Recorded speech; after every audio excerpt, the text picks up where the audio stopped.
मूकं करोति वाचालं पंगुं लंघयते गिरिं यत्कृपातमहं वन्दे परमानंद माधवम्। ओम श्री परमात्मने नमः। सर्वेभ्यो नमो नमः। संपूर्णानंद संस्कृत विश्वविद्यालय द्वारा माध्यमेन आमुख माध्यमेन संचालिते शास्त्र इति नाम के कार्यक्रमे अस्मिन् भवतां सर्वेषां स्वागतम् अस्ति। पूर्व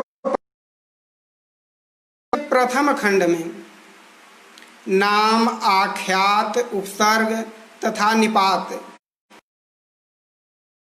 शब्दों के विभाग किए थे। 4 शब्दों के विभाजन पर चर्चा किए थे। उन 4 प्रकार के शब्दों में से का विवेचन पिछले 2 खंडों में किया जा चुका है। अब इस तृतीय खंड में शब्द के तीसरे भेद उपसर्गों पर विवेचन प्रारंभ करते हैं। इसमें अष्टाध्यायी के प्रथम अध्याय के चतुर्थ पाद के अंतर्गत एवं 59 सूत्र संख्या में एक सूत्र आया है, प्रादय उपसर्गा क्रिया योगी। इसके सूत्र अनुसार क्रिया के योग में प्र, परा, अप, सम, अनु, अव, निस, निर, दुस, दुर, बी, आंग, नी, अधि, अपि, अति, सु, उत, अभि, प्रति, परि, उप, इन 22 की उपसर्ग संज्ञा होती है। इन उपसर्गों का अपना अर्थ होता है या नहीं होता है, इस पर मत भिन्नता है। इसमें 2 प्रकार के मत पाए जाते हैं। कुछ लोग के अनुसार उपसर्गों को वाचक कुछ लोग उपसर्गों को वाचक मानते हैं और कुछ लोग वाचक न मान करके द्योतक मानते हैं। उपसर्गों को वाचक के अर्थ होता है और वे उस अर्थ के वाचक होते हैं। इस मत में नैरुक्त में गार्ग्य है, ये गार्ग्य का मत है।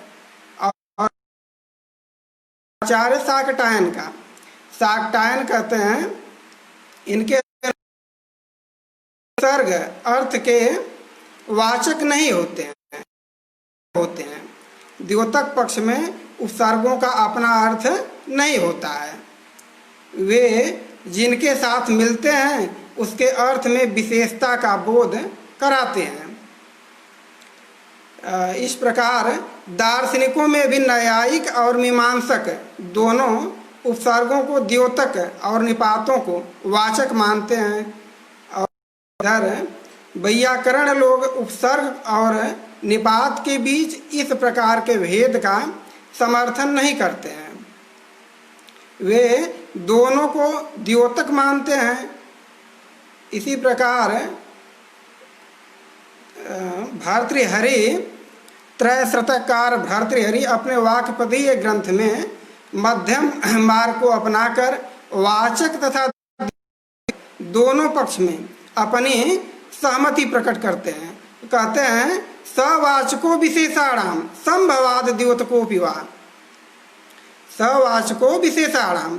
फिर यहाँ ग्रंथकार पहले शाकटायन वैयाकरण के द्योतकत्व पक्ष को प्रस्तुत और बाद में गार्ग्य नैरुक्तकार गार्ग्य के मत को प्रस्तुत करते हैं, जिनका मत है वाचकत्व। और आगे उपसर्गों के अलग अलग अर्थ भी दिखलाते हैं। इसलिए यह प्रतीत होता है कि वे वाचकत्व पक्ष में के समर्थक हैं। क्रमशः इन दोनों पक्षों को प्रस्तुत करते हुए यास्काचार्य लिखते हैं न निर्वद्धा इत्यादि आगे आएगा। अभी एक सामान्य चर्चा हम लोग कर लेते हैं। इस प्रकार नैरुक्त गार्ग्य के मत में उपसर्ग द्योतक नहीं अपितु वाचक हैं। इस सिद्धांत का प्रतिपादन करके यास्क ने नैरुक्त के नाते स्वयं भी उस सिद्धांत के साथ सहमति प्रकट की है। इसलिए निरुक्त मत में उपसर्गों की वाचकता का सिद्धांत ही माना जाता है। उपसर्गों के क्या क्या अर्थ होते हैं इसका निरूपण करने का प्रश्न उपस्थित होता है। इसलिए यास्काचार्य आगे उपसर्गों के अर्थों का निरूपण प्रारंभ करते हैं। इस प्रसंग में यास्क ने उपसर्गों के केवल एक एक अर्थ का प्रतिपादन किया है, पर उनके अतिरिक्त भी अर्थों के अनेक अर्थ होते हैं। यास्क ने यहाँ केवल उदाहरण रूप में उनके एक एक अर्थ का प्रदर्शन किया है। अब हम लोग मूल ग्रंथ पर चलते हैं। यहाँ लिखे हैं, इनका शाकटायन का मत पहले प्रस्तुत करते हैं। लिखते हैं, न निर्वद्धा उपसर्गा अर्थान निराहुरिति शाकटायन उपसर्गा प्रपराधय निर्वद्धा निष्कृष्य नामाख्यात मध्यात बद्धा पदवाक्य रूपेण विरचिता संतो नार्था निराहुरिति शाकटायन आचार्यो मन्यते इति शेषः। कहते हैं, निर्वद्धा निष्कृष्य नामाख्यात मध्यात बद्धा पद वाक्य रूपेण विरचिता संतः नामाख्यात से अलग हुए उपसर्गा प्रपरा अप सम इत्यादि उपसर्ग अर्थान स्वतंत्र अर्थों को न नहीं निराहु कहते हैं। इति शाकटायन, ऐसा शाकटायन आचार्य का कथन है, उनका कहना है। कहते हैं, नामाख्यात से अलग हुए प्रपरा आदि जो उपसर्ग हैं स्वतंत्र अर्थ को नहीं कहते हैं। अर्थात जिस प्रकार धन शब्द से दो वर्ण हैं, इसमें ध और न मिलकर धन के वाचक हैं, यदि अलग अलग कर देते हैं, ध अलग और न अलग, तो एक किसी काम के अर्थ नहीं रह जाते हैं, इनका अलग अलग अर्थ नहीं रह जाता है। इस प्रकार ये उपसर्ग नाम या आख्यात से मिलकर तो सार्थक हैं, अलग अलग होने पर निरर्थक हो जाते हैं। यहाँ शाकटायन इनका नाम इसलिए पड़ा है कि इनके पिता का नाम शकट था। जैसे राम को दाशरथ और कृष्ण को, भगवान कृष्ण को वासुदेव कहा जाता है, भगवान राम दाशरथ और भगवान कृष्ण वासुदेव कहे जाते हैं। उसी तरह से शकट के पुत्र होने के कारण इनको शाकटायन कहा जाता है। आगे कहते हैं, नामाख्यातयोस्तु कर्मोप संयोग द्योतका भवन्ति नामाख्यातयोरर्थ उपसर्ग संयोगे सति व्यज्यते। कहते हैं, तू निश्चय से नामाख्यातयोः नाम और आख्यात के कर्मोपसंयोग द्योतका कर्मण अर्थस्य उपसंयुज्य द्योतका इति कर्मोपसंयोग द्योतकाः अर्थ के साथ मिलकर ही ये उपसर्ग द्योतक हैं, नामाख्यात के विशेषार्थ के प्रकाशक हैं, स्वतंत्रतया इनका कोई अर्थ नहीं होता है। आगे ये गार्ग्य आचार्य गार्ग्य का मत प्रस्तुत करते हैं। लिखते हैं, उच्चावचा पदार्था भवन्तीति गार्ग्य है। उच्चावचा बहु प्रकारा पदानामर्था पदार्था भवन्ति वियुक्तानामपि नामाख्यातामिति गार्ग्य आचार्यो मन्यते इति शेषः। पदार्था इन उपसर्गों के अर्थ उच्चावचा भवन्ति अनेक प्रकार के हुआ करते हैं, इति गार्ग्य है, ऐसा मत गार्ग्य आचार्य का है। अर्थात स्वतंत्र रूप से भी उपसर्ग सार्थक ही हैं, निरर्थक नहीं है, ऐसा गार्ग्य आचार्य का कथन है, ऐसा गार्ग्य आचार्य का मत है।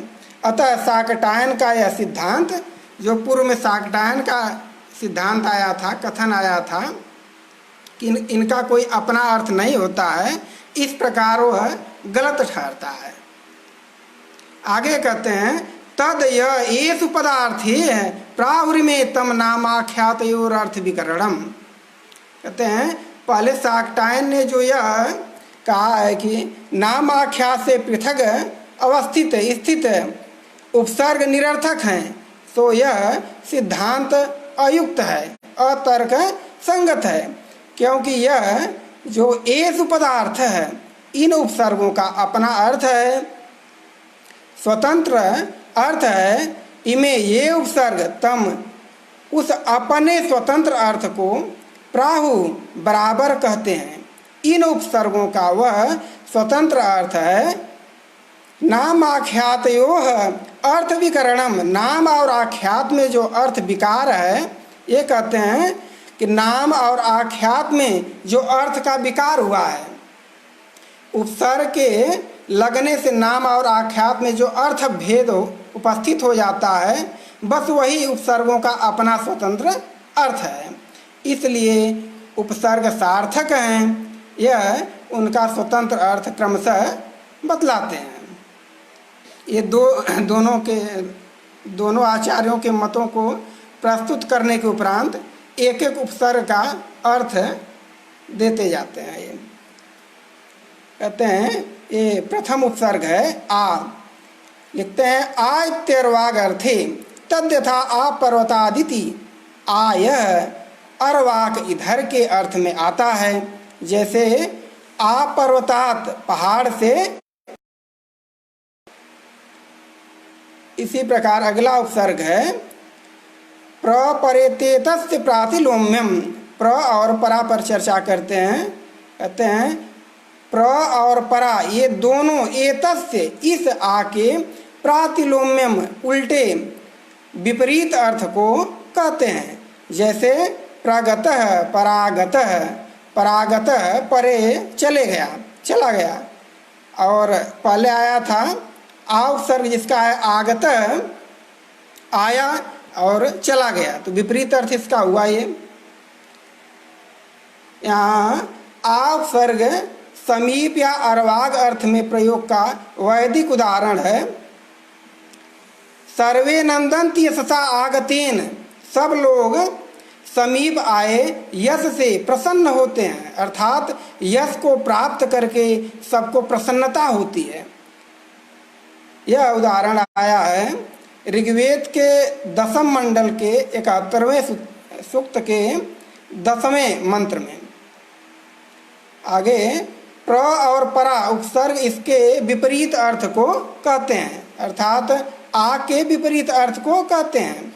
इसका वैदिक उदाहरण है याश्च दूरम परागताः। यह उदाहरण ऋग्वेद के 10वें मंडल के 97वें सूक्त के अंतर्गत 21वें मंत्र में आया है। यहाँ अर्वाक शब्द का अर्थ समीप ही करना चाहिए। प्राचीन टीकाकारों में केवल एक स्कंद स्वामी हैं जो अर्वागर्थ सन्निकर्ष लिखकर अर्वाक का सन्निकर्ष या सामीप्य अर्थ किया है। आचार्य दुर्गाचार्य ने अर्वाक शब्द का कोई अर्थ नहीं किया है, परंतु उसका उदाहरण आ पर्वतात दिया है। यहाँ आ का अर्थ सामीप्य नहीं मर्यादा है। आंग का प्रयोग मर्यादा और अविविधि अर्थ में भी होता है। यहाँ मर्यादा और अविविधि ये दोनों शब्द सीमा के वाचक हैं। सीमा का निर्देश दो प्रकार से किया जा सकता है।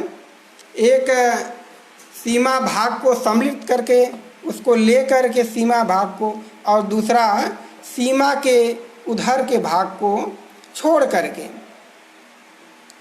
जब अंतिम भाग को सम्मिलित करके कहा जाता है तब अविविधि अर्थ होता है, और जब अंतिम भाग को छोड़कर कहा जाता है तब मर्यादा अर्थ होता है।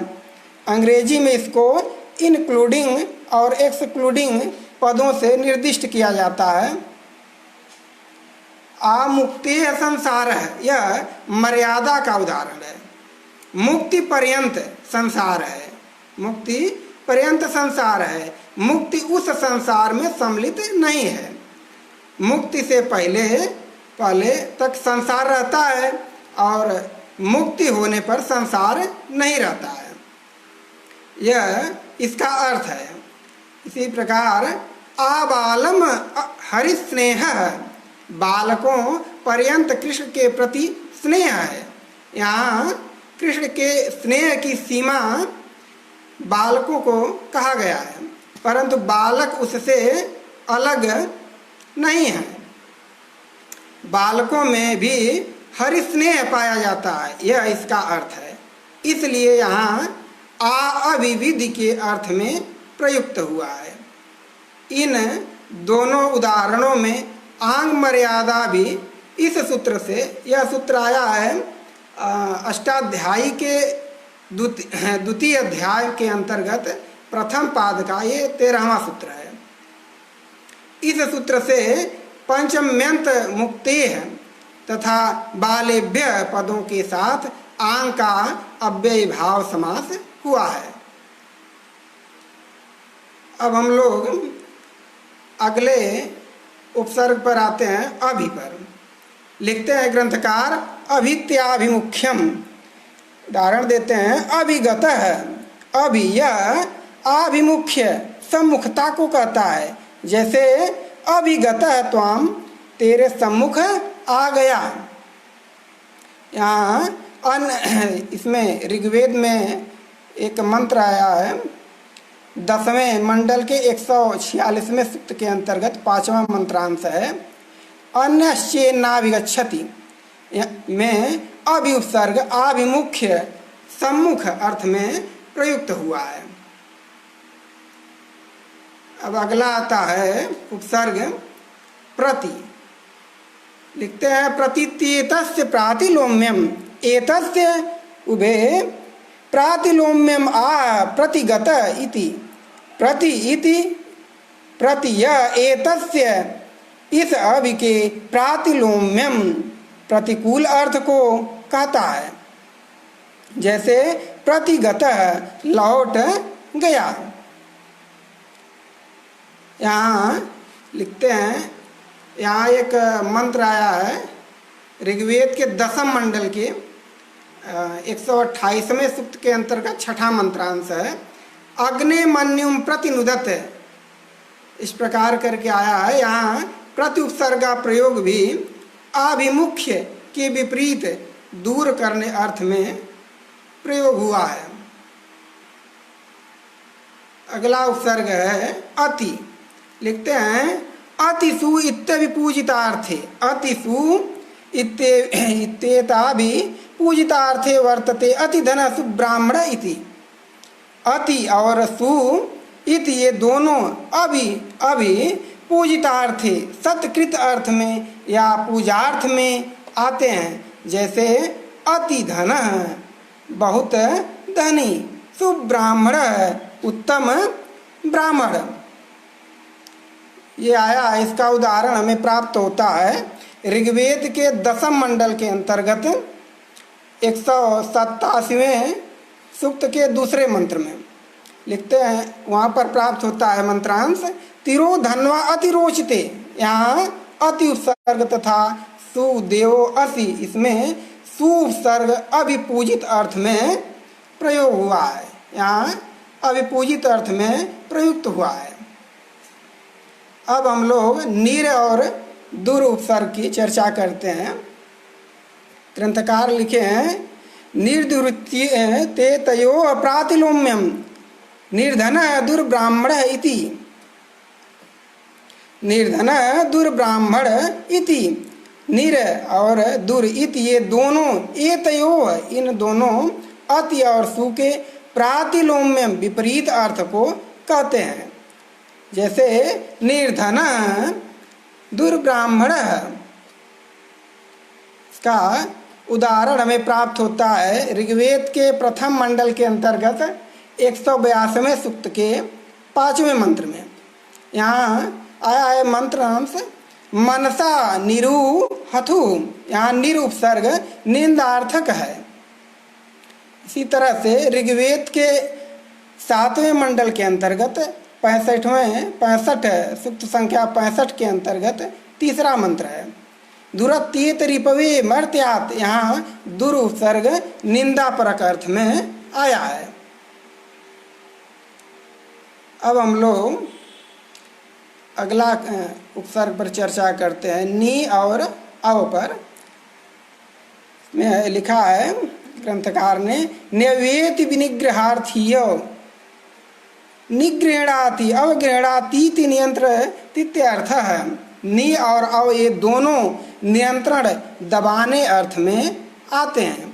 जैसे निगृहणाति अवगृहणाति, यहाँ ऋग्वेद में एक मंत्र आया है, इसमें चतुर्थ मंडल के अंतर्गत चतुर्थ सूक्त में चौथा मंत्रांश है तनुस्व न्यामित्रान। यहाँ अमित्रान नी तनुस्व, शत्रुओं को पराजित अभूत अभिभूत करो। इस रूप में नी उपसर्ग विनिग्रह अर्थात अभिभव के अर्थ में आया है। अगला उपसर्ग है उद और उत। उदित्येतयो एतयो अद्वयो प्रातिलोम्यमाः उद्गृह्णातीति उत्थापयतीत्यर्थः। उद इति उदय उपसर्ग एतयो, इन जो पूर्व में भी आए हैं नी और अव, ये दोनों के विपरीत अर्थ को कहता है। उद्गृह्णाति उत्थापयत्यर्थः। ऋग्वेद में चतुर्थ मंडल के अंतर्गत चतुर्थ सूक्त के अंतर्गत मंत्रांश है उदग्ने तिष्ठ। यहाँ उत यह उपसर्ग उससे उल्टे उत्ती बोधक है। विनिग्रह पद का अर्थ सभी टीका किया है, इसलिए यहाँ दबाना अर्थ लिया जा रहा है। अगला उपसर्ग आता है सम। ग्रंथकार लिखते हैं समित्येकी भावम संगृह्णातीति संग्रह करोतीत्यर्थः। सम इति सम यह उपसर्ग एक ही भावम एकत्र करने अर्थ को कहता है। संगृह्णाति इकट्ठा करता है। इसका उदाहरण हमें प्राप्त होता है ऋग्वेद के 10वें मंडल के अंतर्गत 199 सूक्त का ये प्रथम मंत्रांश है। मंत्रांश है सम गच्छध्वम सम बदध्वम। यहाँ सम उपसर्ग एक ही भाव को कहता है। अगला उपसर्ग है बी। ग्रंथकार लिखते हैं व्यपेत्येतस्य प्रातिलोम्यम विगृह्णाति अपगृह्णाति पृथक करोतीत्यर्थः। बी और अप ये दोनों उपसर्ग एतस्य इस सम के, जो पूर्व में भी सम आया है, के उल्टे विपरीत अर्थ को कहते हैं। जैसे विगृह्णाति अपगृह्णाति। यहाँ इसका उदाहरण हमें प्राप्त होता है ऋग्वेद के 10वें मंडल के अंतर्गत 180 सूक्त का ये दूसरा मंत्रांश है।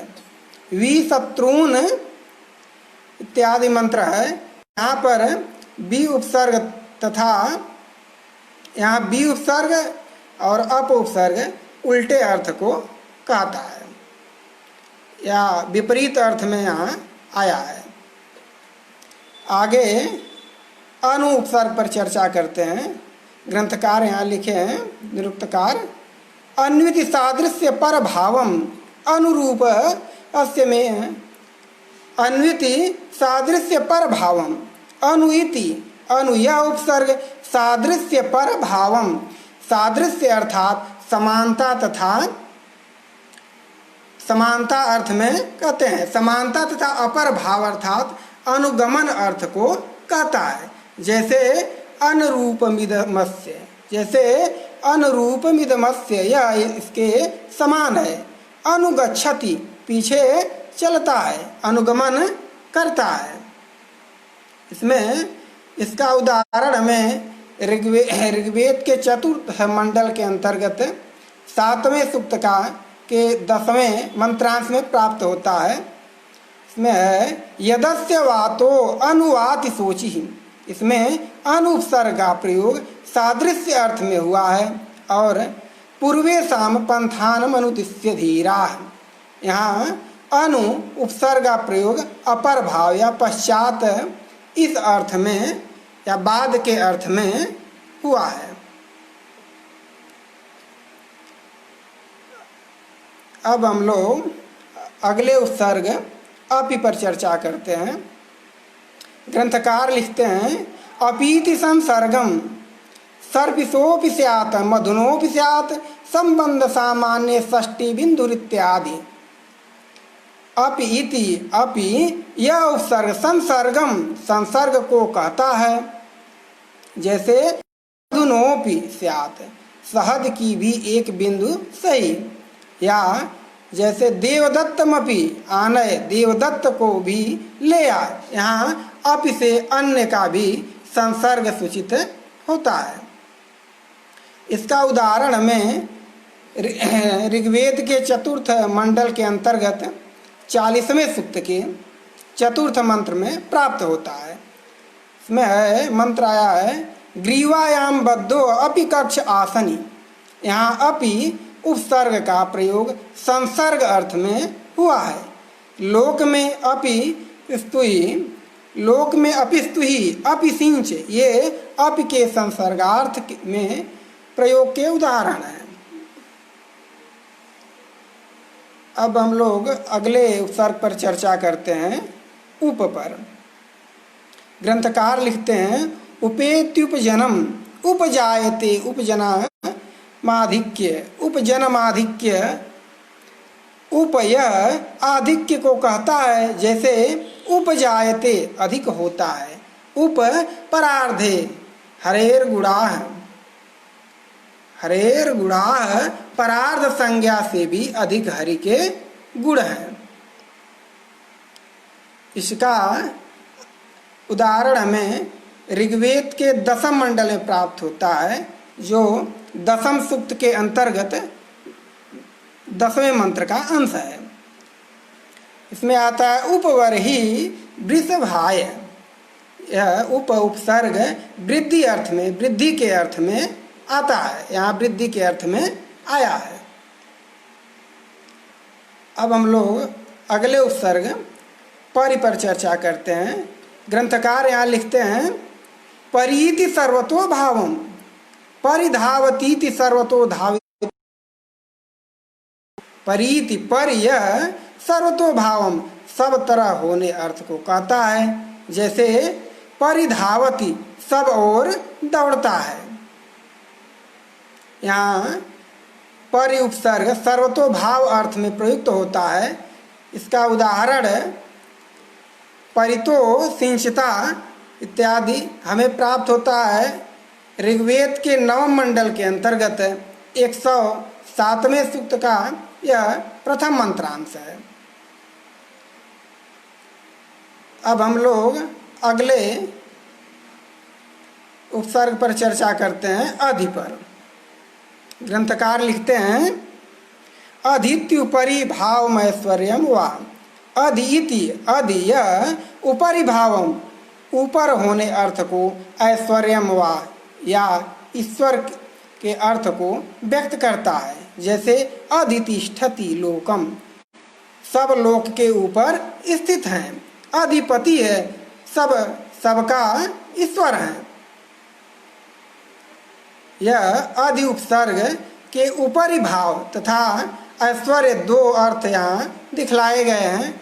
उनमें से ऊपरी भाव अर्थ में अधि उपसर्ग के प्रयोग का उदाहरण प्रथमो अधितिष्ठत है। यह ऋग्वेद के प्रथम मंडल के अंतर्गत 63वें सूक्त के का ये 9वां मंत्रांश है। इस मंत्र में और इस मंत्र के में ऐश्वर्य अर्थ में अधि उपसर्ग का प्रयोग हुआ है। अब हम लोग आगे ग्रंथकार कहते हैं एवं उच्चावचार्थान प्राहुस्त उपेक्षितव्या उच्चावचान अनेक विधान उपेक्षितव्या ज्ञातव्या। एवं इस प्रकार उच्चावचान अर्थान अनेक विध अर्थों को आहु ए उपसर्ग कहते हैं।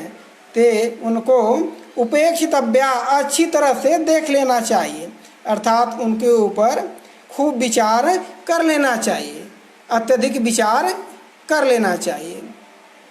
यहाँ उपेक्षा शब्द लोक में जिस अर्थ में प्रयोग में आता है, निरुक्त में बिल्कुल विपरीत अर्थ में प्रयोग में आया है। लोक में उपेक्षा करने का अर्थ ध्यान न देना होता है, परंतु यहाँ पर उपेक्षितव्या का अर्थ उन पर विशेष ध्यान देना चाहिए, इस अर्थ में आया है। उनको भली प्रकार से समझ लेना चाहिए। उपसमीपम हम अर्थ का अर्थ यहाँ भली प्रकार समझना चाहिए, यह किया गया है। प्राचीन काल में अनेक ऐसे शब्द थे जो जिनके वर्तमान में अर्थ बदल चुके हैं। जैसे असुर शब्द पहले देवतावाचक होता था, आज यह वर्तमान में राक्षस या दैत्य के अर्थ में प्रयोग में आता है। जैसे तेल शब्द पहले प्राचीन काल में तिल के ही तेल को तेल कहा जाता था, जो तिल से द्रव निकलता था उसको तेल कहा जाता था। लेकिन आजकल सभी प्रकार के तेलों को तेल कहा जाता है, सरसों का तेल, अरण्य का तेल इत्यादि। जैसे पहले सब्ज का अर्थ होता है हरा। पहले जो हरे होते थे, खाने के उपभोग में लाए जाते थे, उनको था। किंतु वर्तमान में आलू प्याज इत्यादि को भी हम लोग सब्जी सामान्य रूप से कहते हैं। इसी प्रकार अधर, कुशल, साहस, प्रवीण, गवेषणा, महाराज, सर्प, वृक, वेदना, वर, धान्य इत्यादि अनेक शब्द ऐसे आए हैं जिनका अर्थ परिवर्तित हो चुका है। इसको पुनः एक बार हम लोग संक्षिप्त में देखते हैं। आ यहाँ उपसर्ग में आ इधर के अर्थ में आया है, परा इसके उल्टे अर्थ में या विपरीत अर्थ में, अभी सामने के अर्थ में, प्रति इसके उल्टे या विपरीत अर्थ में, अति सु आदर के अर्थ में, निर और दुर इसका उल्टा अर्थात विपरीत अर्थ में, निरादर के अर्थ में आए हैं। इसी प्रकार बी और नीचे के अर्थ में, उत इसका उल्टा ऊपर के अर्थ में, सम एक साथ के अर्थ में, बी इसका उल्टा अलग अलग के अर्थ में, अनु समान के अर्थ में और समान के अर्थ में और पीछे के अर्थ में प्रयोग में आया है।